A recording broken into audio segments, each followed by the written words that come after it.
All right, welcome to another episode of the Couch Coaches, where we talk everything going on in sports this week, and we have special guest, Sister Leslie. And I would like to open it up to you first. Thoughts on the NCAA championships that we saw the last couple days? Oh man, the women's championship. Oh, I was dying. I couldn't get home fast enough on Sunday to watch because I got to be honest. I thought Iowa was going to win. I thought that they would not be able to contain Caitlin. Well, they really didn't, but she didn't score as many as she could have. They took the fast break away from her. You know, she's quick and they get it down the court, and yeah. But so they took that 20 points away from her, and she still ended up scoring 30. But I thought that was the game of the century. I was disappointed that South Carolina didn't do what LSU did, which to me, I'm sitting there. Why aren't they playing her the whole game, man to man? You don't let her go to the bathroom without you. Just to not, I mean, everywhere she go. And that, if I was a coach, that's what I would have said. She go to the bathroom, you go with her. I mean, so that's how I thought, Dawn was going to play her that tight, but they didn't play her as tight as I thought they should. But the women's NCAA tournament was amazing. I'm very happy for LSU, and I really like and respect the coach Mulkey. Yeah, I can't believe I was looking up why in the world did Baylor let her go. I know. It looks like she just kind of chose to go to LSU. She did because I've loved her since Baylor. Right. I mean, so no, I think I read something that she wanted to go home, which is Louisiana. So she chose to leave Baylor and go to Louisiana. Best choice that I can see. Obviously, yeah, it seems to be working out pretty well. It is. Any thoughts on the men's tournament? The men's tournament, I did not. First of all, San Diego, where did they come from? Who do they even have? I didn't even expect them anywhere. Nobody did. So once they made it to the finals, which I was just in awe. I knew that they wouldn't win, but yeah, I'm not a San Diego fan. All right. Was Connecticut's run the most dominant run for a winner? I can't imagine. I mean, every game they won by double digits. Yeah, but I didn't expect Connecticut to be in there either. So I was thinking more of Houston and Kansas and some of those teams. Yeah. Some of the number one seeds. Right. They're number one for a reason. Right. Dean Gregg, thoughts on the NCAA finals? Well, I agree with Sister Leslie about that women's game. I mean, that women's basketball is really on the map now. I mean, everybody's talking more about the women than they are talking about the men, the tournament and stuff. Those women, they put on a show. And I totally agree with that South Carolina strategy. I would have double teamed her so much, definitely force somebody else to try to score some baskets. And but it was a great game. I love the competition with Angela Reese, and a lot of people, that's a big controversy with the trash talking back and forth. But I like the way they settled it today. Even Caitlin Clark said, she don't have a problem with it. And I think they just did a great job to boost the women's sports and basketball. And as far as the men, what do you mean? What are you talking about, San Diego State? That's Mountain West, San Jose State. Yeah. So I was just happy to see them get that far, to represent the Mountain West. And I was pulling for them really hard. I thought they tried to come back, but they couldn't come back. And UConn is just too big. Those guys are just that one guy. What is he? How big is that one? Is he got to be over 7'2" or 7'3" or something? He's like a giant in there. Yeah, they were just trees in the middle, and I give San Diego props, but UConn was just too much for them. Even the outside shooting, that's what really killed them. Even when they try to come back a little bit, UConn would come back and hit a killer three on them. So UConn is a team. Like I said, in that run they went on, they just they dominated everybody throughout the tournament. So hats off to UConn. Yeah, Brother Bill. I'll start with the men first because it's short. UConn by double digits is what I expected all the way through. I just felt like they were the more complete team, and I felt like San Diego State if their only shot, the only chance they had was UConn would have to do something out of their character, and that was clog the middle, the big guys. And UConn didn't give as many fast break points as I expected them to, so you have to give credit to San Diego State. But once San Diego State stopped going inside, I knew they were going to be done. That they just couldn't. I mean, they only had one person who could really get his own shot, and that was Turner. No, the guy who hit the game winner in the Final Four. Everyone else, they can't get off their own shot. And so each time they tried to go into the paint, you had those trees in there, you had guys forcing shots, they just didn't move the ball. And it was a wrap. Deacon Greg and I were texting back and forth during the game, and I was talking about how, I was going to flip over and watch, the Raiders 49ers game from the regular season, which I didn't get around to. I was doing some other things. But, I mean, it was just a foregone conclusion to me that UConn was going to win the thing in the second half. The women, you have to give props, I think, to both teams, to both coaches, because the way the game started, it told me that they were both well prepared and they were up for the fight.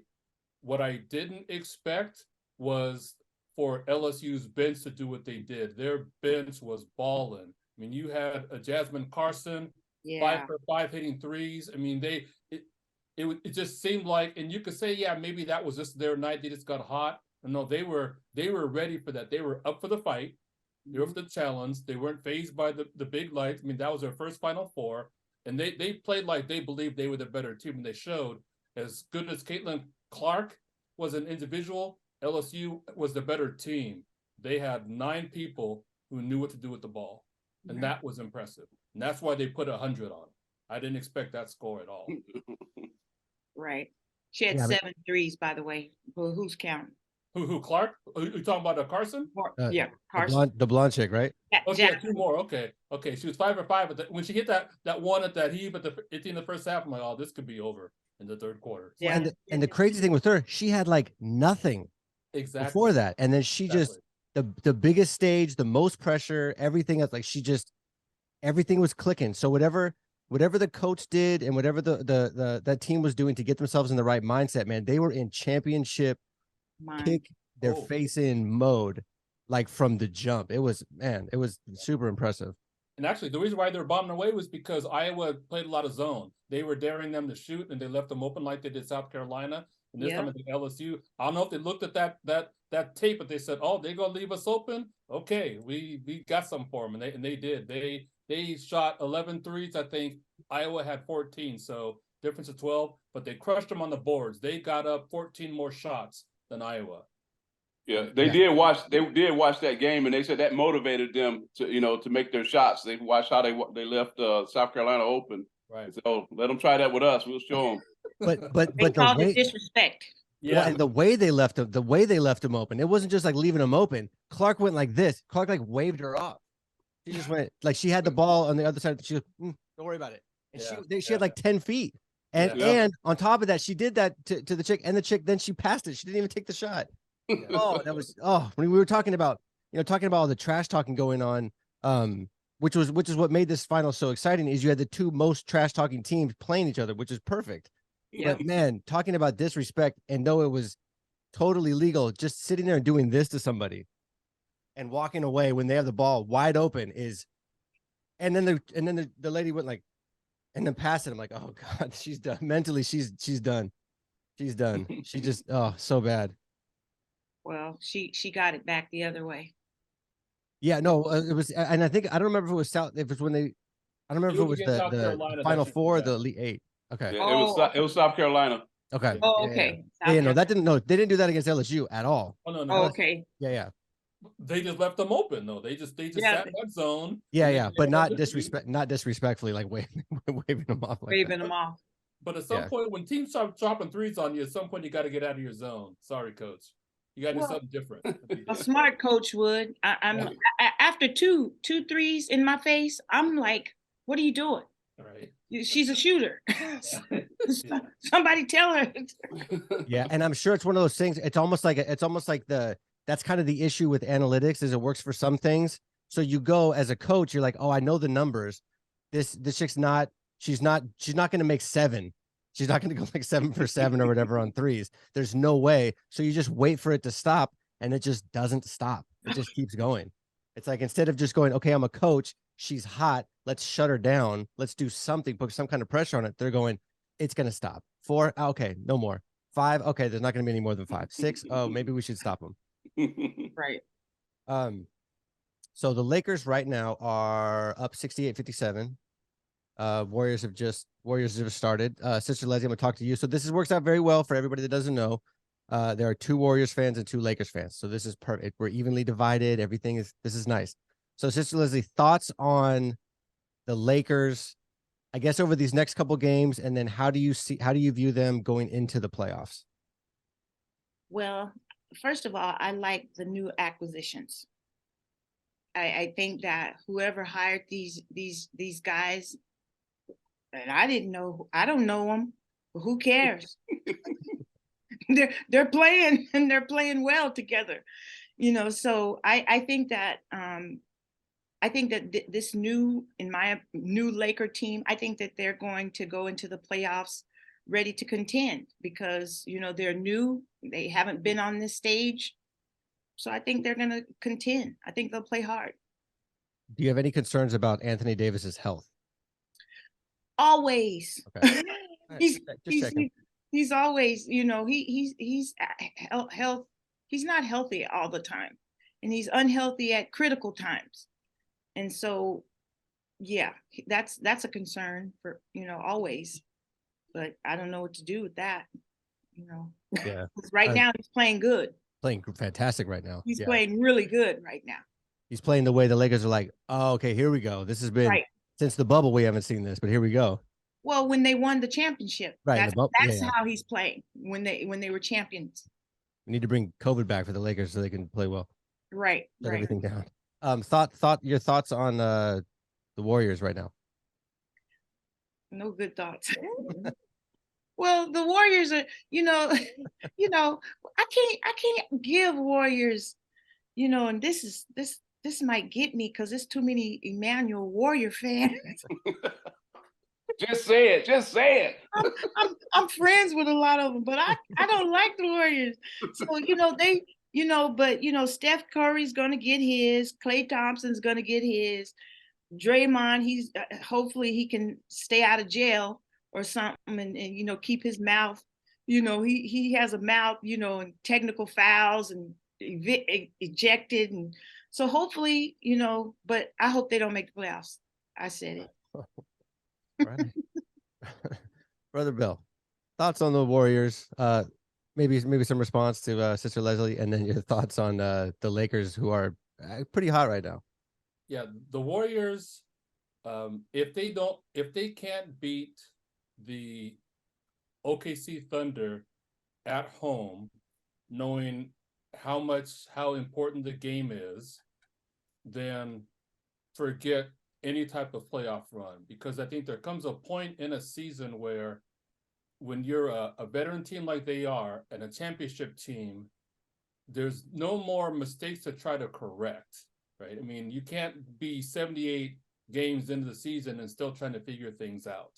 So how they play tonight is going to is going to be indicative of what they would do in the playoffs. I mean, they're going to have Wiggins back. I don't know how much he's going to play, but they need him for 2 things. Number 1, for his rebounding, and number 2, for his defense on whoever OKC's shooter is. That's what he does. They blew the Denver game. No reason why they should not have won that game. They gave it away in the second and third quarter, but that's in the past, right? So we're going to find out whether or not they're up for a playoff run or not, I believe, tonight. The Lakers, what I foresee is even if they have to play in which I expect them to, in the what's that round with the play-in tournament, I don't think they're not going to get to the 6th seed. That's just not going to happen. Wishful thinking, but I just don't see it. But they could win both games if Anthony Davis is healthy, number 1. And number 2, I have to give them credit. They formed a chemistry with these players that, I mean, not watching them a lot, I wasn't sure that they would be able to kind of hold the fort while LeBron was out. And they held their own. So I give credit where it's due, right? Looks like they're gonna make the playoffs. What they do after that, Maybe they get to the second round. We'll see. But it doesn't matter because the NBA champion's coming out of the East anyways. I see Milwaukee barring injury. They're just a more complete team on both sides, offense and defense. And that game the other night, that Clay missed that shot. Curry's behind the back. There's nobody guarding him. It's wide open for the win. If he had made that, that would have been like top 10 plays of like the season. Just Curry's doing so much stuff. Everybody's like, oh, get Curry. They're like, oh, Clay's wide open. Back, miss, gets it back, blocked. Oh, I just don't understand why I know teams do this on the road where they go for the win with the 3. But again, when you're a championship team, so what if you have to go to overtime? It's a big game. You're going to be at home 2 days later anyways. Get the thing into overtime and then take your chances. Yeah. All right, Deacon Greg, go ahead, gloat about what the Lakers are doing right now, and then your thoughts, which I don't care to hear on the Warriors. My Lakers. He's talking about they're gonna have to play 2 games. First of all, they're in the top seed for the play-in, so they would only play 1 game in the play-in to be in. But they're going into the 6th seed. They're gonna make the playoffs. They're playing great. And the biggest surprise on the Lakers for me is Austin Reed, that guard they got. That guy there, I didn't know where he came from, and at first I wasn't happy with him. But he seems to got a great chemistry going. He's scoring a lot. He's a good player. So that's a big surprise for me. As far as Anthony Davis, he's in beast mode right now. He's not getting hurt, Leslie. He's not. He's gonna play through all of that. Good. So I'm more concerned about D'Angelo Russell. He's always kind of limping around or whatever. But I think Anthony Davis, he knows that what's at stake. The team, and I like the way they almost like gave his team now. LeBron is kind of like taking a back seat to everything. And I think Anthony Davis has got that mentality that this is my team and everybody knows it. So I think he's going to pull through and play hard. And Lakers are going to make the playoffs. And it's all the West is wide open. There's really no clear-cut favorite so any of those teams could beat anybody. But Bill is really surprising me with his Warriors. He's so somber tonight. Last week he was so fired up. Even on Sunday he was fired up. Now he's like, if we lose tonight, I don't know what we're gonna do, and I don't know. And no, come on, Bill. That's not you. Well, I can't be a realist. It's one thing to be optimistic, but there's nothing wrong with being a realist. I mean, I see what I see, and I see. Well, how come it took you so long to see this? I've been telling you this the whole time. Well, when they won 3 games on the road that they had to win, I thought, okay, maybe they've got this thing figured out on defense. But then, like I said, when you lose the way you do with Denver, then that tells me then you still haven't, for whatever reason, you haven't figured out how to get a lead and play well in the 4th quarter. I don't know what they're going to do with Jordan Poole taking so many ill-advised quick threes when they come up the court. Draymond's going to punch him in the face. That's what's going to happen. Your team has no chemistry. I'm telling you, like Sister Leslie said, Curry he's going to get his. You don't got to worry about Curry. He's going to show up every night, and you know what you're going to get.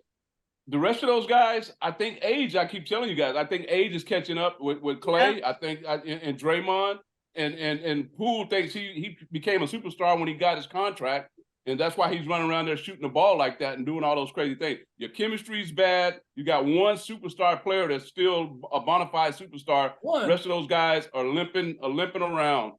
Last I checked, Clay is leading the league in threes. We're talking about one superstar. Well, that's why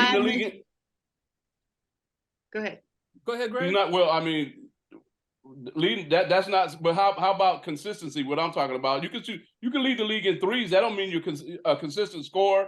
What is his average right now? He's averaging what, 22 a game or something like that. Come on, man. Come on, superstars. You got 3 Hall of Famers on that team.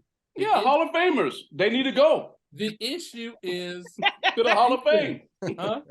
Okay, we'll see. We'll see come playoff time. That's all I can say. So I have to agree with him. I was thinking that very same thing, Deacon Greg, that age is catching up with the Warriors. That's why I only mentioned Clay and Steph.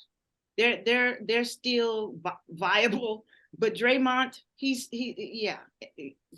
needs to hang it up soon.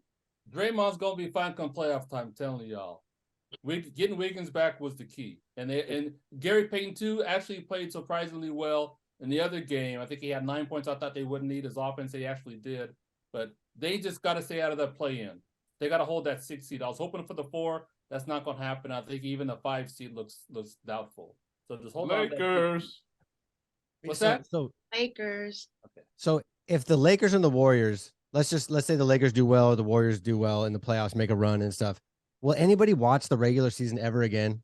Like, does the regular season matter at all? If you go in the play-in and then just make a run and go, make the Western Conference Finals or Eastern Conference Finals, that'd be terrible for regular season basketball. I kind of like the play-in game though, because then you basically give No. I know the play-in. I'm not saying the play-in. The play-ins, it's cool because it's exciting. It's a short series, but just the idea of you can kind of suck and then make it right in at the very end, and then still make it. You can suck during the season record-wise, and then still barely make it into the playoffs and make a run in the playoffs. Well, last time I checked, I think the lowest seed out of the 8 to actually win the championship, I want to say might have been a 5 seed or a 4. Because last year the Warriors were, I think, the 4th seed, right? No, they were the 3 seed. I'm sorry. So it's more often than not, Cream is going to rise to the top at some point in the either second round or in the conference championship. You generally don't get the lower seeds, the 7 or 8, making that run all the way to the finals. That typically doesn't happen. Yeah, like you said, the Lakers is an aberration this year because they had to make all those changes throughout the season and finally got a roster together. So you can see them kind of trending in the right direction. But I agree with you, Brother Bill. Most teams that if you've been struggling all year, you're just going to struggle. You ain't going to make a serious run at the end. You might squeak in there, but you're not going anywhere. And the Lakers did the smart thing. They took their locker room issue and they gave it to the Clippers. That's going to be a game tomorrow. Yeah. Not much. Okay, Sister Leslie, your team, your Dallas Cowboys, have made a lot of changes so far this offseason. We haven't even gotten to the draft. Got rid of the offensive coordinator, retained the defensive coordinator, which is huge. That was huge. Dropped Zeke, picked up Brandon Cooks. So as a Cowboys fan, going into the draft and just seeing kind of what they've done, what are your thoughts on the moves that they've made so far this offseason? Okay, first of all, they didn't make all the coaching moves that I wanted them to make. I wanted McCarthy gone. But I said it, but they kept it for whatever their good pleasure. Okay, so I got to work with him all season. The defensive, keeping him was great. He's good. Zeke, listen, I loved Zeke when his legs were moving. Before he got paid. Well, when he was running, like he was scared, but see, he got comfortable. And so I agree with that move. I agree with them letting him go. And I doubt he gets picked up, but that's a whole nother podcast. But anyway, I think the coaching, it's we're going to see, because I still think McCarthy is not, he's trash, I think, but we'll see how he does with calling the plays and whatever. I think he's going to have more input on play calling, right? So we'll see how he does with that. Yeah, I think Kellen Moore getting picked up a second, like as soon as they hung up the phone, he got a call saying, "Hey, come to the Chargers," which is offensively is a much better situation for him, a better quarterback, better receivers. It'll be very interesting to see what not San Diego, what LA Chargers, what their offense does, and then what Dallas's does. I may have missed this, but have they addressed because Pollard's ankle fell off the last game, so he's not back till like November, like end of November. Did they address like who's going to be their running back? They I thought they signed somebody. I can't remember, but they retained him. They re-signed Pollard. No, yeah, but he's not healthy until November. Okay, because he had the. Oh, I didn't know it was November. I know he had. No, was it January? Was it against the Niners when did he break his leg? Niners. Niners okay. Against the Niner game. Yeah, but I didn't think it was going to take that long for him to. It was essentially like the injury that Dak had when he jacked up his ankle. I don't know if it was poking out like Dak's. That was pretty gross, but it was a similar kind of injury. And they retained Rush, which I don't know if they should have. I didn't think Rush was all that, but they retained him. And Dak, listen, I like Dak, but he still hasn't proven himself to me. So if he doesn't, I mean, we're stuck with him for a while, but I think if he doesn't produce in this next season, it's going to be hard. I think Jerry Jones will look at him like he did Zeke. But he's trying to extend him. I heard that, but Jerry Jones, I heard that he's trying to extend him, but why would he do that? Why would Jerry Jones do a lot of the contracts he does? I don't know. But as Why a would he Niners do fan, that? I love it. Yeah, but I think that's just talk. I don't think if Dak doesn't win in this next season and they get to the Super Bowl and it's clearly, some of his issues, I think they won't extend him. See, I think they'll kick out McCarthy before they drop, which rightfully so. I think they would kick out McCarthy before Dak, and then. Well, that would be good. Yeah. I would be okay with that. I mean, because I think McCarthy and Moore should have both got kicked out, but nobody asked me. And they should have gone back and tried to get what's the receiver that we gave up? Coop. Yes, they Amari should have. Cooper. Amari Cooper. They should have tried to get him back. Well, especially because Dak seems to love him. Yes. But the thing that was killing me with the Brandon Cooks thing is before they signed Brandon Cooks, they're talking about getting DeAndre Hopkins. And I'm like, please, God, do not let them get DeAndre Hopkins, because that dude is just a absolute game wrecker. Like when he was on the Cardinals and we're playing the Cardinals, that dude could beat us by himself. Like 9 catches, 11 catches. Anything you throw on his side of the field, he's going to pull down. I'm like, please don't let the Cowboys get DeAndre. And then you guys get Cooks. I go, all right, good. We're good. Well, at least we didn't take old Beckham. Yeah, because if you guys had, Jerry would have signed him to a big fat contract that would not have gone over well.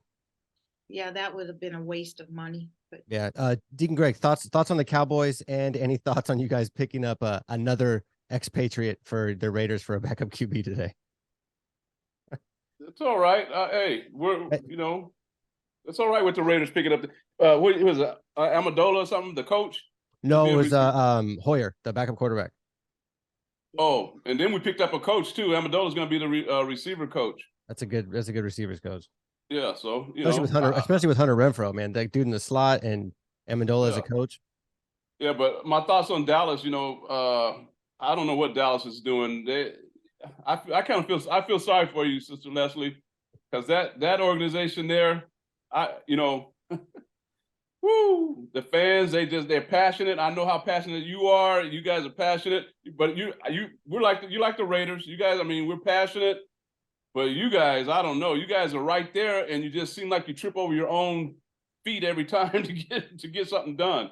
I agree with you with Zach. I mean, not Zach, but Zeke. Zeke was done. He was done. I don't know what else you guys are gonna do. I thought they were trying to get Hunt or somebody, another running back, another power back, or somebody. I don't know. They have to be, because right now I don't know if they have anybody, like, unless just their third string or practice squad guys. Yeah, I thought they were trying to pick up a Hunt or somebody from Hunt Cleveland. would make a lot of sense. They picked up Brandon Cook. They re-signed Cooper Rush and C.J. Goodwin and Jonathan Hopkins, a defensive tackle, and they re-signed Vanderish. They must be their game plan must be to draft offense or draft running back or something, because it doesn't make, you need somebody, obviously, especially because McCarthy's talking about running the ball more and taking the ball out of Dak's hands. And Dak needs to step up too. All that money he got paid, he needs to start throwing the ball, and he needs to put that offense on his shoulders and go, because it's not looking good in Big D right now. So, Brother Bill, why is it that when coaches can lose a playoff game 2 years in a row, and I'm talking about Dallas Cowboys coach, both times against the same team, against the 49ers. One, Dak Prescott trying to run the ball, they run the clock out. And then last year, I don't know what formation that was taken. I mean, the game was over anyways. it was the kill Zeke formation. Yeah, I'm with Sister Leslie in that the coach should have been gone. if there was any hope of the Cowboys as a team doing something in the NFC East. And now he's going to call your plays. Exactly. So, and then it pains me to see a fan base have to struggle with a team that has potential. Now I'm saying this as a 49ers fan. It just seems like the fix is simple. Get a better coach. That you know what Dak is. The strength of your team is your defense. Not having Pollard the start of the season is going to be difficult looking at their schedule. They have a first place schedule. Mhm. The Redskins are no joke. You know what the Eagles are. The Giants are somewhat competitive, so they're in a tough division. And so they've got to find a way to at least come out of the first half of the season at 500, just to even have a shot at the division. But with McCarthy calling your plays, I wish you all luck. That's all I can say, because Mr. Jones is not going to be happy if they get out the gate, 3-5 halfway through the season. I can't believe with Sean Payton out there and the Chargers obviously not making a move.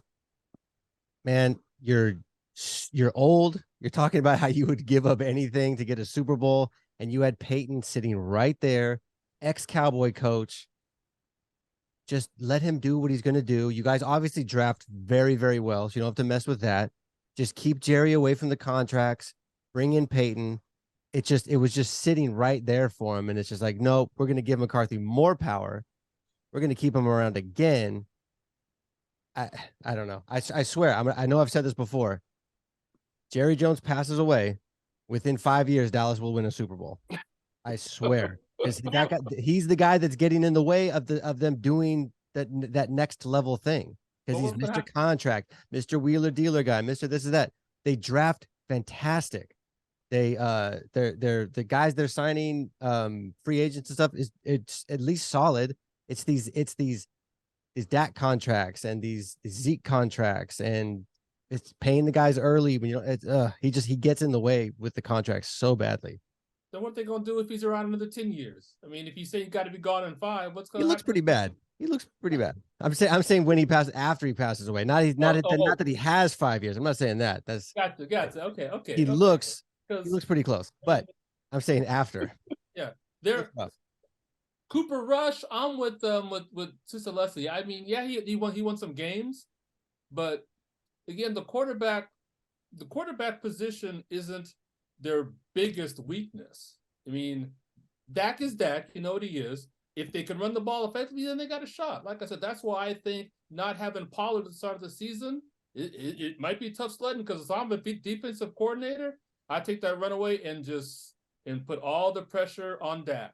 Because unfortunately, he's good for a turnover or two when there's pressure, even with his mobility. So, and in the NFC East with those defenses, they can do that. They can shut down the run. I mean, it's going to be hard running even with a good running back, but they can easily shut that down up front and make him pass. The NFC East is a tough division. But the offense is is not my real concern. A lot of times, my concern is those cornerbacks on the defensive on defense. Yeah. Man, we don't have good cornerbacks. They're hyper aggressive. They're like feast or famine cornerbacks. Right. Go for it. They'll pick off the ball a lot, but man, when they don't pick off the ball, that ball is gone the other way. Yep. All I know is when they come back to Levi's again, it's going to be popping just like it was in the playoffs. Can't wait. Can't wait. I'll be there. Are you coming? Okay, then we got to make sure we can connect before the game. I'll just come over, sit in your section. Well, Billy will be there, so he'll give you some tips on how y'all can try to keep the game close. Yeah, we'll have a good time. Okay. Don't do it, Leslie. He tries to buddy up to him. That's his strategy. Don't do it. Stay on your side. Don't go over there. I am. I'm gonna stay on my side. That's okay. I'll look for you. I'll have something happen to your phone. The GPS. Find out where you are. Find out where you're sitting. I already know how he get down, Deacon Greg. Yeah. Greg, why you do me like that, man? Make it sound like I got a hidden agenda or something. That's not nice at all. All right, you guys. Thank you very much, Sister Leslie. Thank you so much for joining us this week. Looks like we have the Lakers are in control. Warriors and Thunder are close into the first. We do. We have to win that game. That's pathetic. Yeah, Warriors. We just gotta stop playing with our food. That's all. We'll be all right. Yeah. All right, you guys. Have a good week, and we'll see you next week.